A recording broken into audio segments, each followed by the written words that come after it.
Creo que empezou xa unha ronda de tratamento da lei de funcionamento da cadea alimentaria cos partidos representados nas Cortes, non?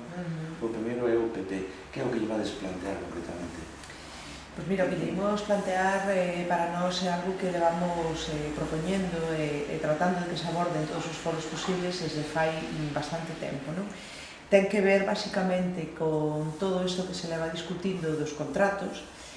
No leite é algo que, ademais, está, bueno, pues, como ben sabedes, moi avanzado, pero ten que ver tamén, sobre todo, con algo que para nós é básico, que é que os contratos teñan unha negociación, que esa negociación sea colectiva e que esa negociación colectiva implique unha fixación de prezos mínimos, que non únicos, pero prezos mínimos, para que, bueno, pues, desde o sector produtor teñamos tamén esa garantía e esa seguridade que por lei se nos ampara para que non siga habendo esos abusos que sabemos que se distribuyen ao longo de toda a cadena desde a gran distribución ás industrias e despois a nós, non?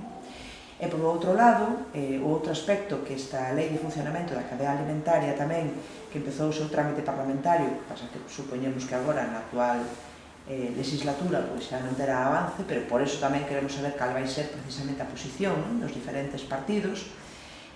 A outra cuestión fundamental é sabermos como teñen pensado facer esa regulación desas prácticas comerciais abusivas, non?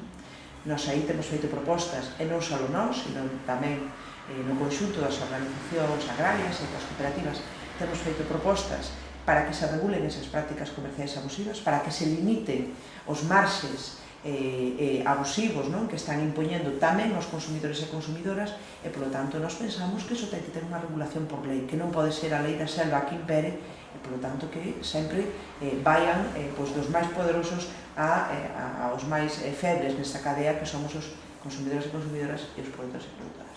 Entón, esses dous aspectos fundamentais son os que, en principio, esta lei de regulación da cadea alimentaria levaba, o aspecto da contratación e a contratación no seno das interprofesionais e, ademais, de carácter homologado e con prezos mínimos, e, por outro lado, a cuestión de esa regulación de márgenes comerciais abusivas e o poñer un control na cadea alimentaria.